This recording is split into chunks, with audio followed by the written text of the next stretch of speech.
Bismillahirrahmanirrahim. Assalamualaikum warahmatullahi wabarakatuh. Perkenalkan, nama saya Randy Wikramawardana.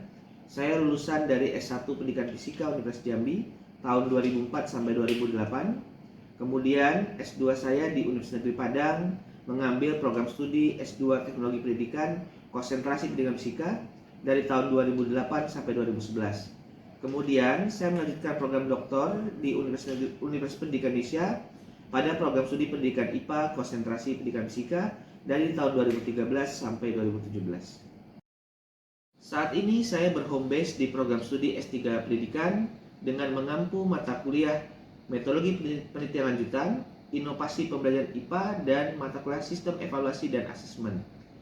Sebelumnya saya berhome base di S2 Pendidikan IPA dari tahun 2019 sampai 2023 dengan mengampu beberapa mata kuliah diantaranya filsafat sains, elektrodinamika, outdoor natural science education, fisika lingkungan, dan pendidikan konservasi sumber daya alam. Selain mengajar di S2 Pendidikan IPA, saya juga mengajar di S1 Pendidikan IPA dan S1 Pendidikan Guru Sekolah Dasar. Mata kuliah yang saya ampu diantaranya adalah IPA Terapan, Mekanika dan Elektromagnetika, Media Pembelajaran Berbasis ICT, dan Metodologi Penelitian bagi Guru Sekolah Dasar. Baik, yang menjadi fokus pada mata kuliah ini adalah mata kuliah IPA Terapan. Mata kuliah IPA Terapan dilakukan di semester 5 dan semester 6 di program studi S1 Pendidikan IPA. Adapun deskripsi singkat pada mata kuliah ini adalah, pada mata kuliah ini mahasiswa mengkaji dan menganalisis konteks IPA Terapan yang diimplementasikan melalui praktikum sederhana dalam mengintegrasikan IPA Terapan dalam kehidupan sehari-hari.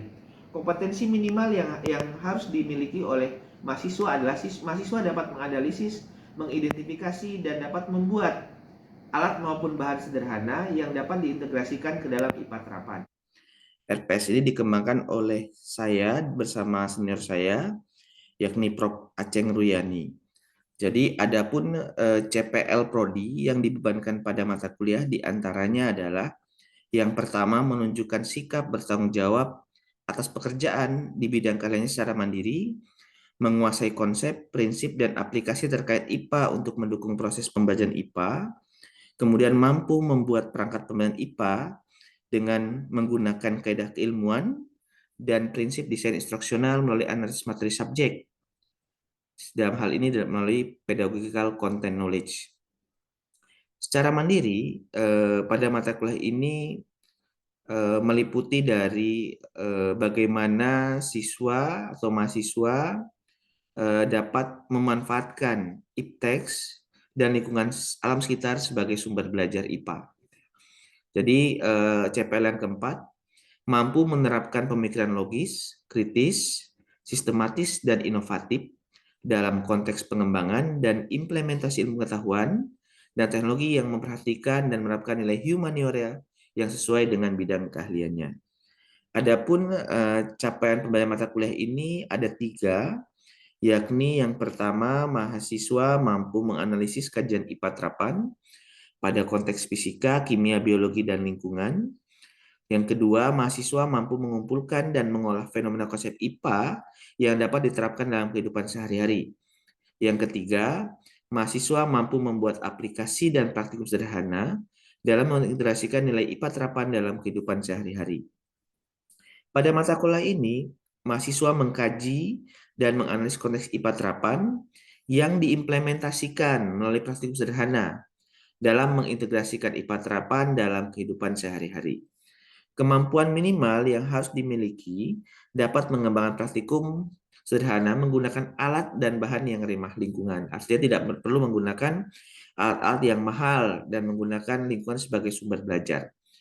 Di sini keaktifan mahasiswa dituntut melalui keaktifan pengamatan, pengembangan, dan kerjasama melalui pola student-centered learning.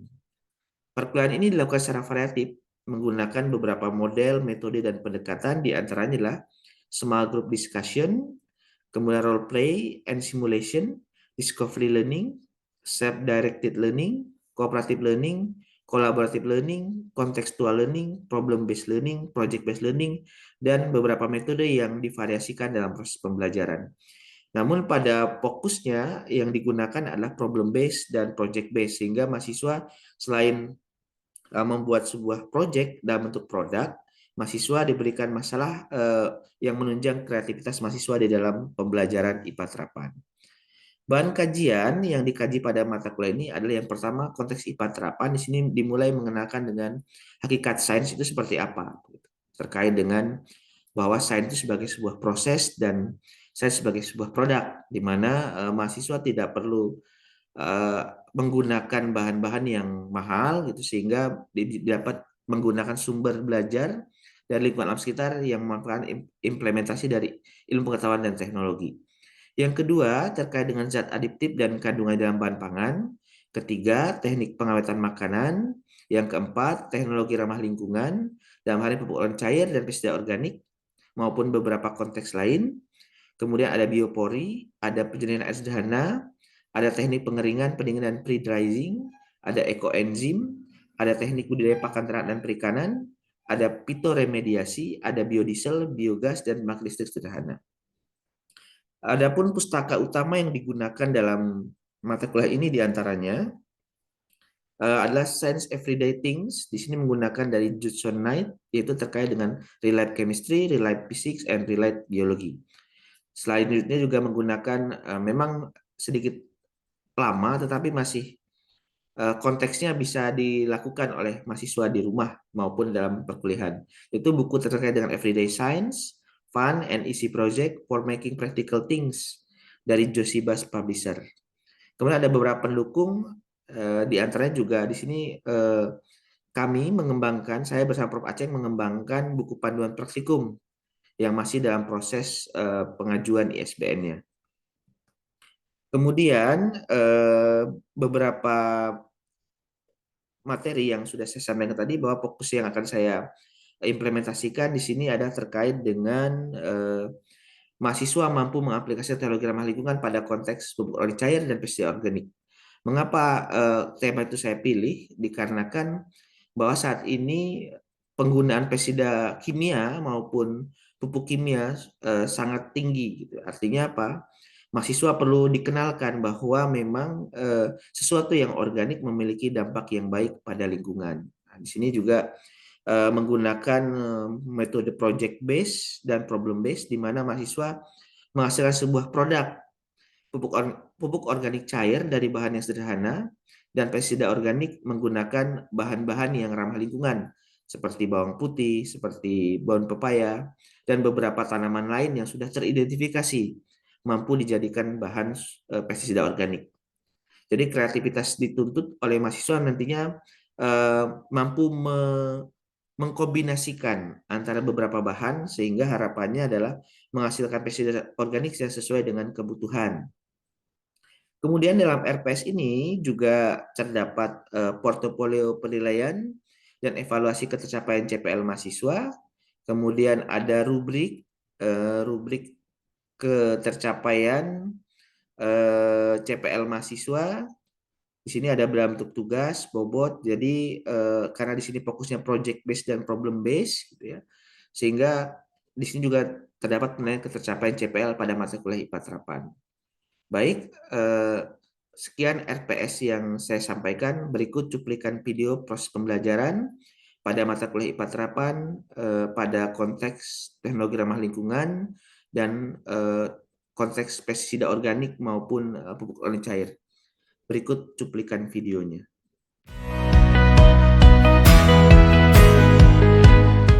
Assalamualaikum warahmatullahi wabarakatuh. Waalaikumsalam warahmatullahi wabarakatuh. Kalau saya bilang selamat pagi, pagi luar biasa. Oke ya. Selamat pagi. Pagi luar biasa. Oke, good. Jadi alhamdulillah pada hari ini sehat semua ya. Walaupun ada rekan Anda yang kurang sehat, kita doakan semoga cepat sembuh ya. Baik, jadi pada hari ini kita lanjutkan tema kita ya. Temanya adalah terkait teori tentang mata kuliah apa? IPA terapan. IPA terapan. Nah, IPA terapan ini yang akan kita bahas hari ini adalah sebenarnya secara umum adalah terkait dengan yang namanya teknologi ramah lingkungan. Ini adalah terkait dengan apa? POC. POC. Bukan POC itu bukan tentara Belanda ya. Tapi POC itu lebih kepada pupuk organik cair ya. Pupuk organik cair. Dan apalagi terkait dengan pestisida apa? Organik. Organik. Jadi yang Anda ketahui kan rata-rata kita ini Bengkulu ini mayoritas pertanian ya. Pertanian, perkebunan, dan tentunya sangat menggunakan yang namanya pupuk dan pestisida. Namun yang selama ini yang kita digunakan adalah pupuk yang berbahan Kimia. dan satu lagi pestisida yang berbahan kimia. Nah, sebenarnya dari sisi akurasi tentunya yang kimia itu lebih cepat prosesnya ya. Tapi dampaknya juga ada bagi lingkungan jika digunakan berlebihan atau tidak sesuai dengan standarnya atau takarannya. Itu akan berdampak sekali terhadap lingkungan. Begitu juga dengan pestisida. Pestisida juga yang kita gunakan biasanya apa saja? Gromoson, Roundup. Ada yang petani? PK, Kayaknya ada yang petani. NPK Pak. NPK pupuk ya. Pestisidanya rata-rata menggunakan Roundup, Gramason. Artinya adalah pestisida yang digunakan untuk mengusir hama, baik kutu, tungau, ulat, segala macamnya itu. Tapi kita di sini mencoba menggunakan aplikasi yang namanya teknologi ramah lingkungan. Kita tahu berarti kan tahapan kognitifnya itu sangat tinggi ya. C6 ya, KRIT. Mengandalkan kemudian kuat pupuk organik cair dan pestisida organik dari bahan-bahan yang ramah lingkungan.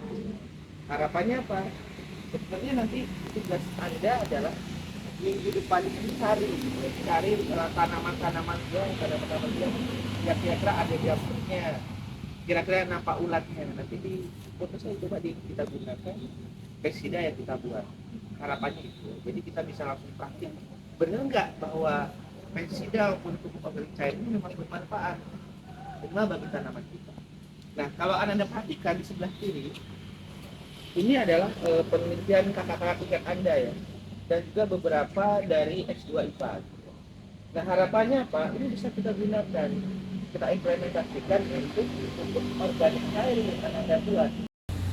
Nah, itu harapan dari tujuan pembelajaran kita hari ini. Jadi kita memang benar-benar fokus untuk membuat pupuk organik cair dan pestisida organik yang dapat kita manfaatkan baik untuk diri sendiri maupun kedepannya untuk dijual. Karena kita juga harus punya sifat berwirausaha. Nah, itu salah satunya. Apa sih manfaatnya kita belajar terkait dengan teknologi ramah lingkungan ini? Sesuai visi kita ya. Program studi yang berbasis konservasi. Artinya ketika konservasi, artinya ada perlindungan di sana terhadap lingkungan. Artinya kita teknologi ini adalah sebagai alat yang kita gunakan. Lihat panduan yang pertama gitu ya, itu kita akan membuat yang namanya pupuk organik cair.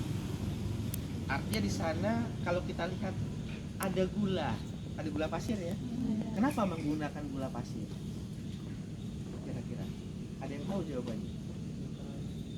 Kenapa, Zen? Makanan mikroorganismenya, sehingga kita menggunakan gula. Itu salah satu makanannya ya. Karena apa? Organik cair ini kan fermentasi ya. Fermentasi yang kita lakukan, makanya di sana menggunakan air kelapa. Kenapa menggunakan air kelapa tidak air saja? Kira-kira? Karena asamnya. Ya, karena kan memiliki kandungan asam. Masih ingat elektrolit kuat dan elektrolit lemah? Artinya apa? Semakin asam, maka elektrolitnya semakin Kuat. Salah satunya indikatornya itu. Sehingga apa? Kita menggunakan salah satunya adalah air kelapa.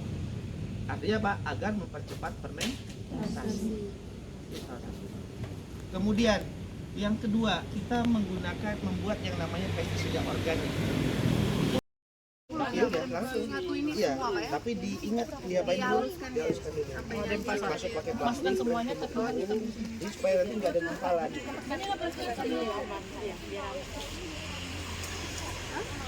200.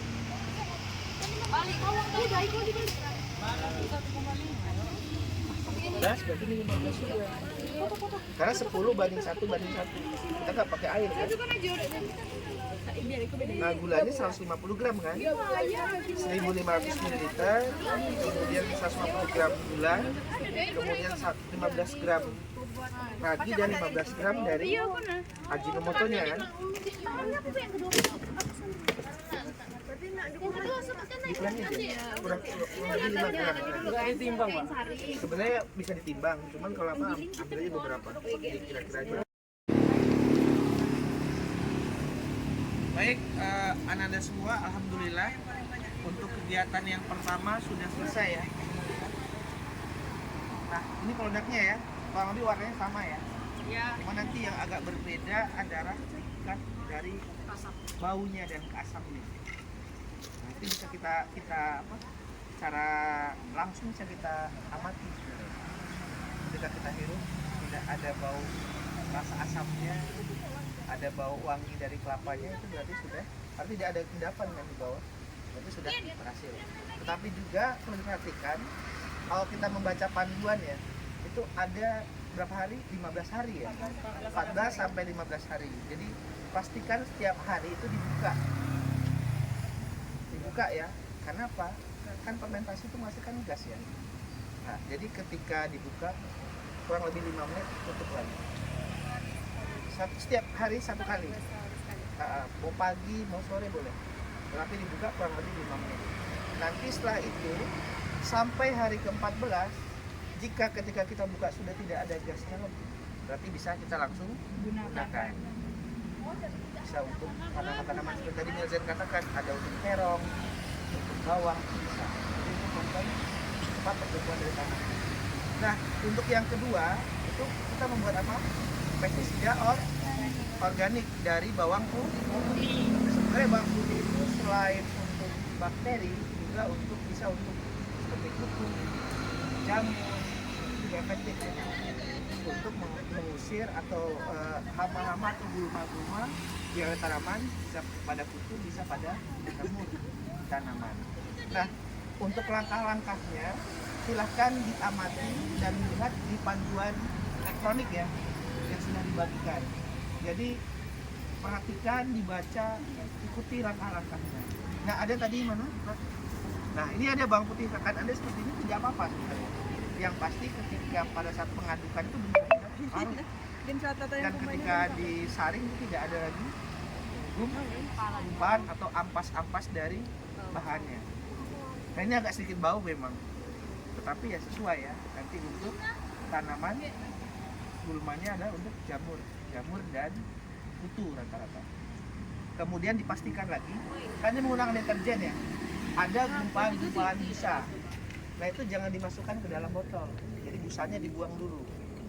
Jadi pastikan nanti hasil saringannya adalah seperti ini, tidak ada ampas, tidak ada gumpalan sabun. Walaupun ada sih tidak apa-apa, tapi jangan sampai sebagai besar itu adalah gumpalan sabun. Bisa dipahami? Ada ditanyakan sama di sini?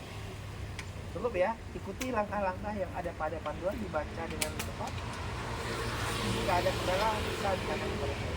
Oke, silakan dikerjakan. Nah, ini yang 30.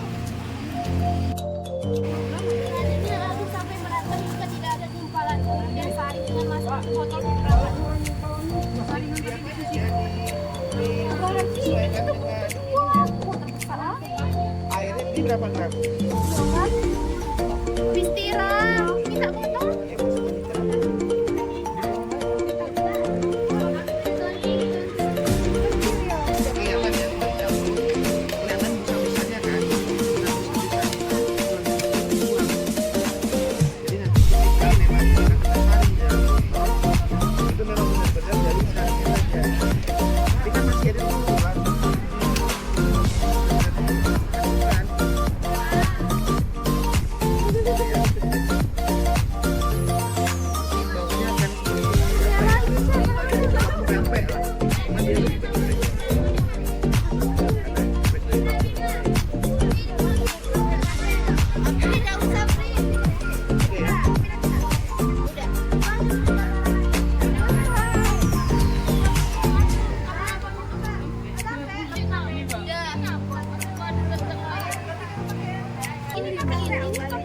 5 tambah 5.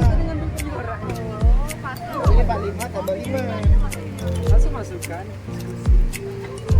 Ini sih, Gelo, udah dokumentasi itu kan. Yang ini mulai dimaklumi berani kan? Belum, baru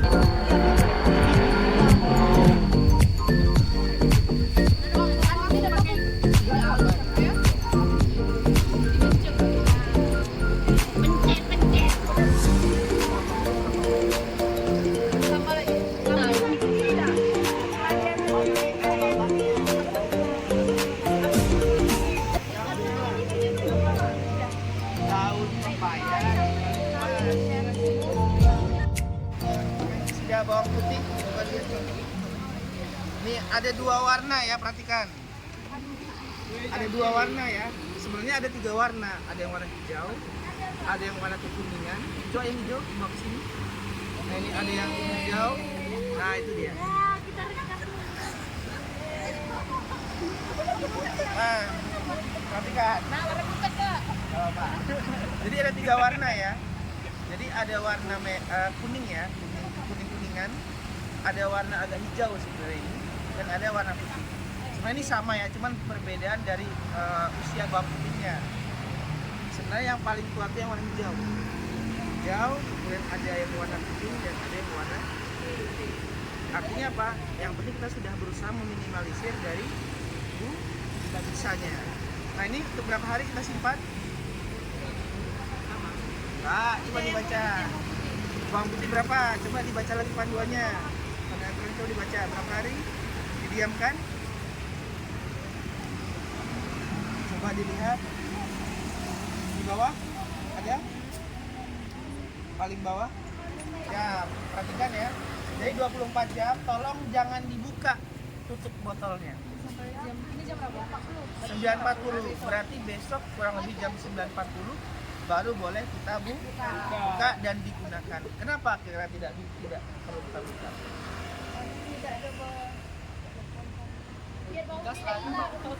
Yang pertama supaya apa? Tidak ada apa?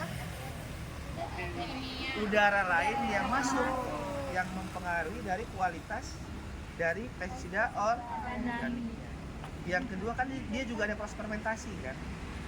Walaupun dia tidak sampai kadar asamnya tinggi, tapi juga ada proses yang namanya fermentasi atau pelarutan dari antara deterjen dengan bawang putih.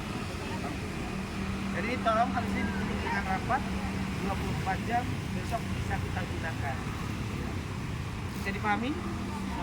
Baik, yang ketiga kita akan membuat pestisida organik dari daun pepaya. Daun pepaya, namun yang berbeda adalah ada campuran solar. Nah ini cocok untuk seperti serangga, kutu. Itu bisa kita gunakan pestisida daun pepaya. Untuk langkah-langkahnya silahkan lihat di panduan. Bisa dipahami ya? Silahkan dikerjakan. Alhamdulillah pada hari ini Ananda sudah membuat produk ya. Produknya itu apa? Yang pertama pupuk organik cair, kemudian kedua pestisida organik dari bawang putih dan daun pepaya. Jadi ingat, kalau untuk pupuk organik cair itu berapa hari kita biarkan? Kurang lebih 14 hari. Setiap hari dibuka kurang lebih 6 menit. Kalau untuk daun pepaya dan 24 jam. Untuk kuat-kuat besok sudah bisa kita gunakan. Nah, untuk tugasnya adalah Ananda semua cari kira-kira tanaman yang terindikasi jamur dan ulat maupun kutu ya. Bisa kita jadikan percobaan terkait dengan produk yang kita buat. Nah, untuk evaluasinya di tangan Ananda sudah ada lembar evaluasinya ya. Silahkan ditulis nama, buka kurung NPM, kelasnya, berarti kelas 5A. Saya kasih waktu kurang lebih 10 menit untuk mengerjakannya. Silahkan. Ya jangan nyontek ya. Jawab sendiri-sendiri. Sige, Jen.